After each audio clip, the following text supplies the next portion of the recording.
we'll talk about applying intracardiac echo techniques, but generally intracardiac echo to facilitate VT ablation. So intracardiac echo, we get real time. So this is an echo catheter which goes from the femoral vein or any of the veins into the heart, right atrium or right ventricle or left atrium or left ventricle. And we can take actual real time imaging. So when we are doing transthoracic echo, we are keeping the echo probe on the chest. When we are doing a TEE, the echo probe goes in the esophagus. But here the intracardiac echo probe goes straight into your heart. And that's how we are going to look at these various structures. So it helps in understanding normal anatomy and variants. During ablation, it helps us to assess contact and lesion formation and other unusual targets for ablation, like the left atrial pouch, which I showed you. And certainly it helps in early detection and prevention of complications.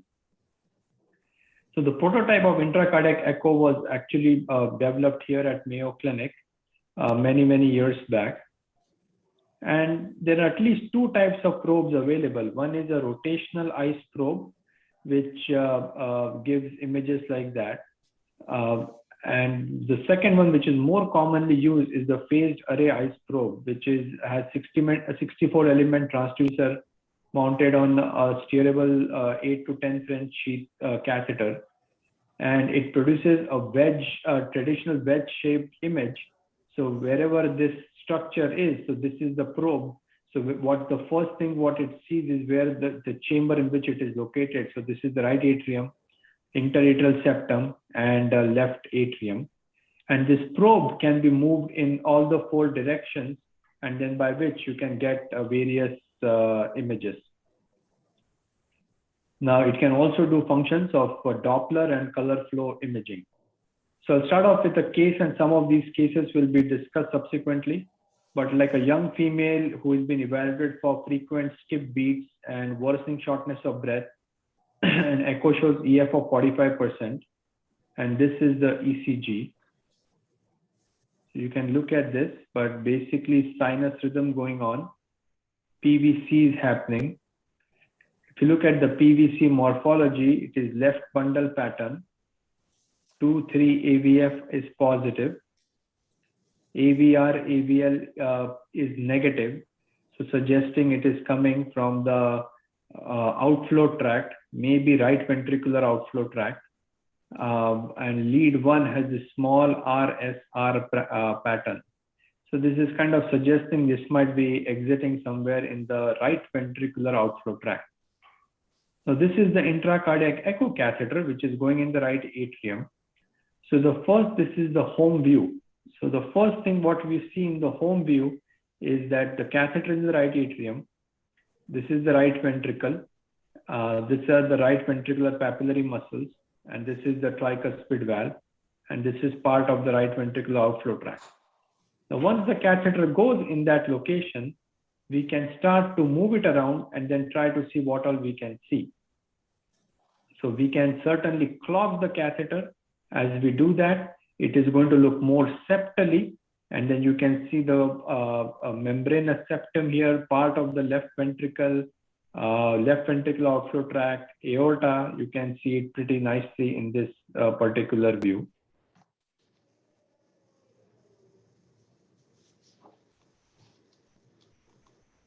You can also see the right ventricular outflow tract nicely. You can advance the catheter more and then clock it.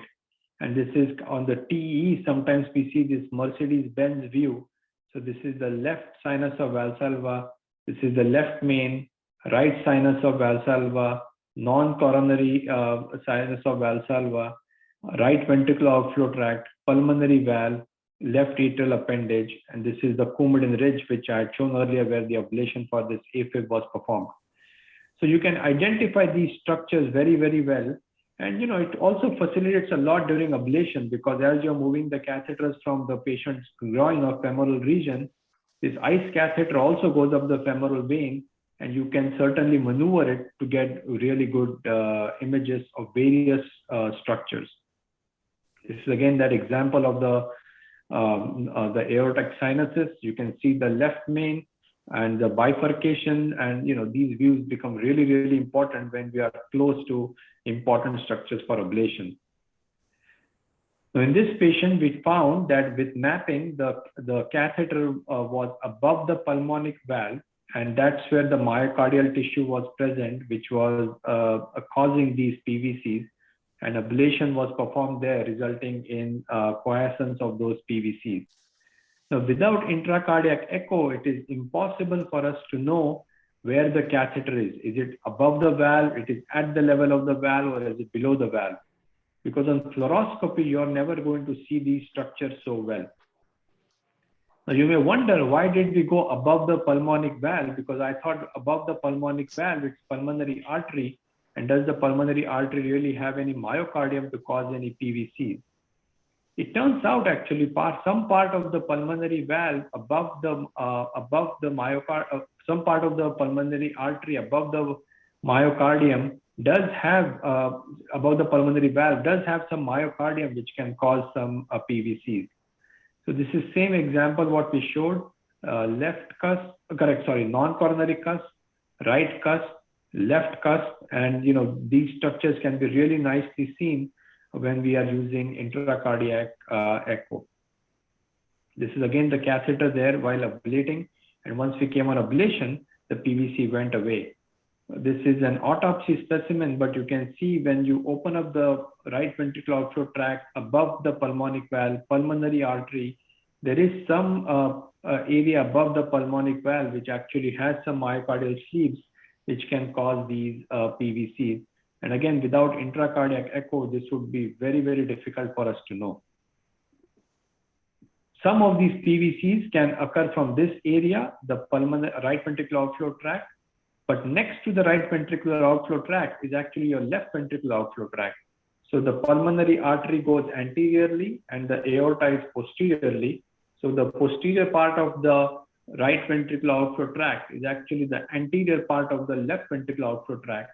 And that's a very thin area. So having an intracardiac echo also tells us that if we are in this location with the catheter, maybe it might be helpful to map the right sinus or the left sinus of Valsalva, and that can also help us sometimes to get a better activation signals and can help us in ablation. While ablating in these locations, there is certainly a risk of damage to the coronary arteries, and that potentially can be prevented if you have direct visualization going on of where the coronary artery is, and that can help in preventing these complications. So again, you may wonder, if I'm in the pulmonary artery, how can I damage a coronary artery? But it turns out just above the pulmonic valve, when you're looking more leftward, it is really, really close to the left main. And people have ablated this left main while ablating from the area above the pulmonary valve. So, and look at how close it is in this location. And again, if you understand the regional anatomy, if we have intracardiac echo in place, then we can potentially avoid these complications. Now, this can also help us to look at the four-chamber view, what we know on a transthoracic echo, and that can help us to assess how all the four chambers of the heart are looking like, and then helps us to see this area of the cardiac crux where all the four chambers meet each other.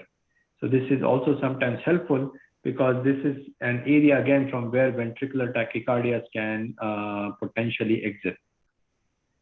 Sometimes when we put catheters in the right ventricle or the left ventricle, it is very difficult to know where we are. So this is the ICD lead, this white thing, and this patient's tachycardia was coming from the right ventricular papillary muscle. And if we don't have intracardiac echo, it is very difficult for us to know whether the catheter is actually on the right ventricular papillary muscle while we are doing ablation. So again, this is a cut section of the right ventricle, pulmonary valve. And again, there is so many small papillary muscles in the right ventricle. So, the description what we read is, say, for the left side is the anterolateral and the posterior medial papillary muscle. But these things are not very discrete, and they can have various different regional differences in these papillary muscles, different heads of these papillary muscles. So really important to know, whether what we are visualizing for good mapping and ablation. Eyes can also help us look at the short axis. So this is the left LV in the short axis. And again, if we have scar in the left ventricle, that we can target looking at intracardiac echo and for ablation. Again, this is an example of the papillary muscle. So again, you see, although you have a discrete papillary muscle, there are so many small papillary muscles which also support the chordae and the mitral valve. And intracardiac echo can help us identify these papillary muscles for mapping and ablation. It is also difficult sometimes to have contact on that papillary muscle because the heart is beating, the mitral valve is opening and closing. So these papillary muscles are always moving. So the eyes can also help us to know whether we have good contact on those papillary muscles.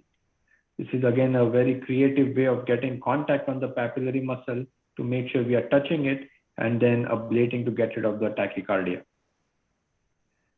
We all know that in the heart, in the left ventricle, false tendons also exist. So this is in the echo picture. This is a gross anatomy picture of presence of false tendon. And these false tendons can also be implicated in arrhythmogenesis. And again, without intracardiac echo, it is very, very difficult to know where this false tendon is. And if we think the tachycardia is behaving as if coming from the false tendon based on the various EP maneuvers we do in the lab, that can also help us for mapping and ablating in these locations. Now, this is a patient with apical hypertrophic cardiomyopathy. So you can see there is significant mid-cavitary obliteration. And it's very difficult to advance the catheter to the apex where this catheter is now. But again,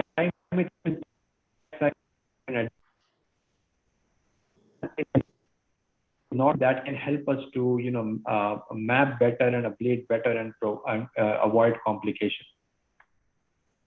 Patients with prior surgery, so common thing would be say patients with say history of tetralogy of Fallot. They have critical ischemia, around the ventriculotomy site or around the site where the patches have been placed. And again, if you know where these patches have been placed, so for example, in this patient, you can see that there was a ventriculotomy performed, and we have to now ablate between the pulmonary valve and this ventriculotomy site. But if we have intracardiac echo, then we will know where the pulmonary valve is, and we will also know where this patch is located. And then you can perform this anatomically guided ablation as shown in these red dots here. And intracardiac echo will also nicely show you that this was the patch, which is located here. And that can help us as an anatomical vantage point as one end of the ablation lesion set as we extend it to the pulmonary valve. Again, without intracardiac echo, this becomes really, really difficult to know where these things are located. Next would be somebody who has an LVAD in place because of significant cardiomyopathy. If the LVAD has a rotor, has a magnet, all the mapping system are based on magnetic principles. So again, if the catheter is going close to that rotor, you can see this catheter dancing because of the catheter gets magnetically repelled from that area. But actually it is not repelling, it is just the artifact on the mapping system. So again, if you have an intracardiac echo, you can look at the cannula site, you can know where the ablation catheter is, safe that it is not getting stuck in the cannula, and then you can potentially, again, perform the ablation. You can look at aneurysms in the left ventricle and target that for ablation. So again, intracardiac echo becomes really, really valuable in looking at these things. It also helps in lesion formation. So this is a septal VT. You can see the ablation catheter going on to the septum. As we are ablating, we are heating up the tissue. As the tissue gets heated up, the water in the cell starts to boil. And as they boil, this tissue becomes more white in color or more echo dense in color when we look at ultrasound. So these things can be seen in during intracardiac echo. And you can also do some controlled ablation lesions or steam pops in this location to make a deeper lesion. So again, intracardiac echo becomes very, very important in this. ICE can also help us to look at complications. So this is a patient during ablation is slowly developing pericardial effusion. So we know that the cause of hypotension is likely going to be the pericardial effusion. So again, you can tap the patient before the patient actually has a clinical or tamponade to again prevent mortality and morbidity. A lot of times the patients also have devices and they can have a lot of clots, or there is also studies now that vegetation because of infective endocarditis, again intracardiac echo can be useful, and you can certainly snare these clots out from the pacemaker leads in case patient is getting recurrent stroke due to a PFO or recurrent pulmonary embolism. And using intracardiac echo, you can certainly snare these clots out. It's very rare for electrophysiologists to show clots. Normally, it's a job of the interventional cardiologist to show clots when they do the angioplasty. But again, this is again a clot and this debris which was removed from the pacemaker leads. Now, another unique way by which we use intracardiac echo is that we can create like the shell of this structure which we are getting mapped by a software for this mapping system called CARTO. It's called as CARTO Sound. And you can create like a shell or a geometry of the entire heart as we are mapping. So that also tells us where the anatomy, and then that we can map based on that anatomy or the shell, what we have created. Another important place where this can be really helpful. We can also look at the tip of the ablation catheter. You can see this green dot, which is somewhere here. That can also tell us where the tip is, again, making sure that we are having good contact. So this all what I talked about was two-dimensional intracardiac echo. There is certainly three-dimensional intracardiac echo again coming up. Again, it is like 3D echo. It is going to improve visualization, ability to change perspective, where the catheter is, where the important structure is, for better lesion visualization, and may certainly help to map these endocavitary structures better. So this is an example of the ablation catheter on the false tendon, and you can see this false tendon here, but difficult to see, but on a 3D ICE, you can nicely see the dense false tendon, which can be mapped and ablated. Same thing for catheter visualization, because it's a 3D, the catheter is in a 3D space, but the ICE is only giving you 2D imaging. If you have a 3D imaging, then you can potentially appreciate the catheter location a little bit better compared to 2D location.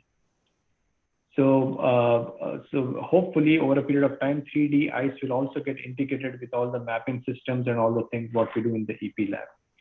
So in conclusion, intracardiac echo ICE, as we call, is really the eyes of an electrophysiologist when we are doing these complex ablation. It has helped in appreciating anatomy, mapping various endocavitary structures, assessing catheter contact, assessing lesion formation, and finally preventing and managing complications. So, you know, having intracardiac echo is extremely valuable, and it certainly improves the outcomes, improves the operators' confidence and ability to tackle challenging cases, because you can clearly in real time know where the ablation catheter is going, so that you can map and ablate better. I think I'll stop here. Thank you very much. Thank you very much, Abhishek. The topic has been covered very well with beautiful images. It is well, we are ablating at many points which we need to see and ablate. That is always better and safe as compared to using just fluoroscopy and guessing and ablating. At some places, like when you ablate the papillary muscles near the left main, I think intracardiac echo is very important. Also, in some cases of adult congenital heart disease, like I read your CV, you are actively involved in research in adult congenital heart disease. So any experience in that by using ICE? Yes, so certainly, you know, adult congenital heart disease, what we see, a lot of these patients have had prior surgeries. So, the anatomy is very, very distorted. So on fluoroscopy, what you may anticipate that you're heading in one direction may not be completely true because of presence of shunts and baffles and different anastomosis which have been performed, atriotomy sites, ventriculotomy sites, presence of patches, etc. So knowing detailed anatomy, knowing the prior operative report is extremely valuable. But certainly in that patient's heart, when we are moving catheters, if we have intracardiac echo, then we can have real-time visualization of all those structures, and that can be extremely helpful for us to map and ablate better. Yeah, for the students, I just want to tell like intracardiac echo as compared to transesophageal echocardiography. When you do transesophageal echocardiography, you will have to put the patient in general anesthesia. Intracardiac echocardiography, you can use without putting him in general anesthesia, and it is very important and safe to ablate properly, and also very useful in case of lead extractions and left atrial appendage occlusion. So for the students, like these topics are, I think, very well covered. The beautiful images. For the students, we will just like to learn more from Abhishek, like about his research interest. Like he's very active in outcome research and data science, virtual and augmented reality. So Abhishek, like for the students, like you can just elaborate something about your outcome research. Like I have read a paper in which you are also had some young EP award from by the Heart Rhythm Society. So you can also elaborate something about the outcome research, something about your virtual and augmented reality research. So can I ask this Certainly, question? Yeah. Yes. Oh, yeah. Thank you, Dr. Abhishek, for your very comprehensive lecture. I'm wondering whether the 3D echo could be used to guide the mapping, for example, like papillary muscle, PVC, or VT. Because so far, ultrasound use eyes, right? So is it possible to implement the 3D echo for this purpose? Yeah, so 3D echo so far has not been integrated in any mapping system. So 3D echo comes with its own, catheter, and then, but it can't be integrated in the mapping system or any mapping software, what you talked about. So it can't be integrated yet. But again, images are certainly very beautiful when we, see them.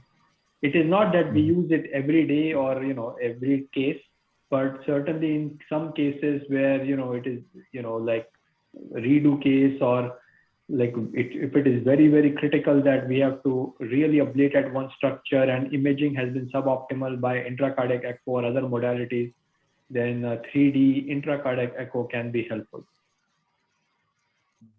Thank you.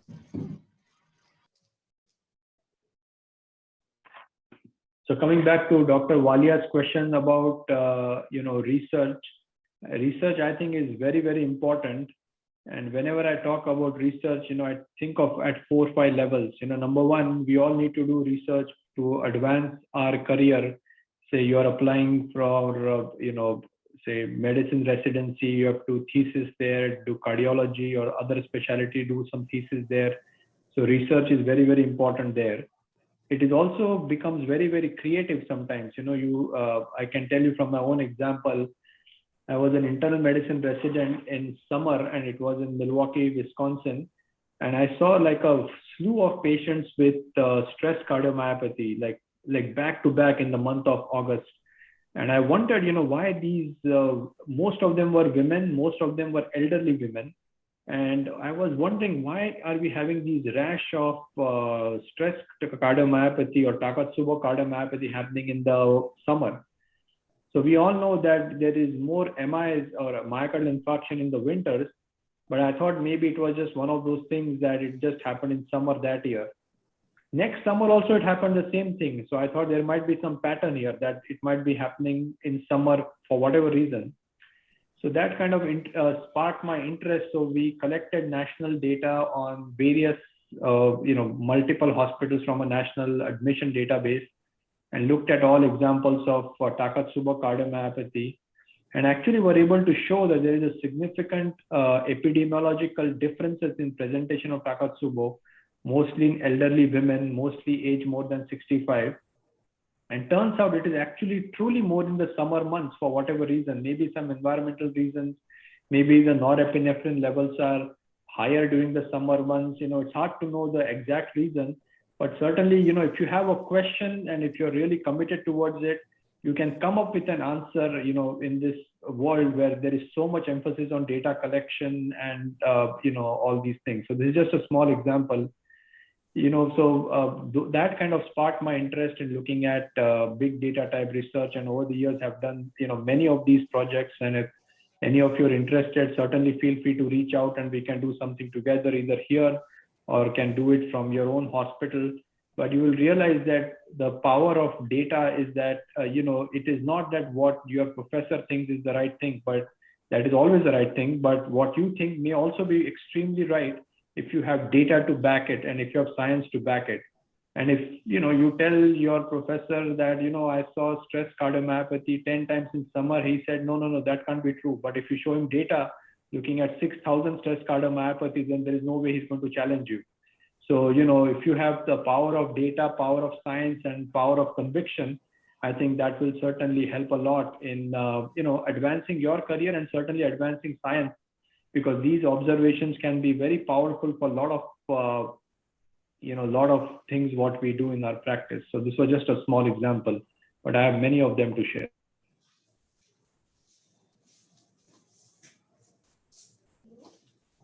And also now there are many developments are coming out in cardiac imaging and like cardiac MRI. You can just localize the channels, localize where you want to ablate. You can non-invasively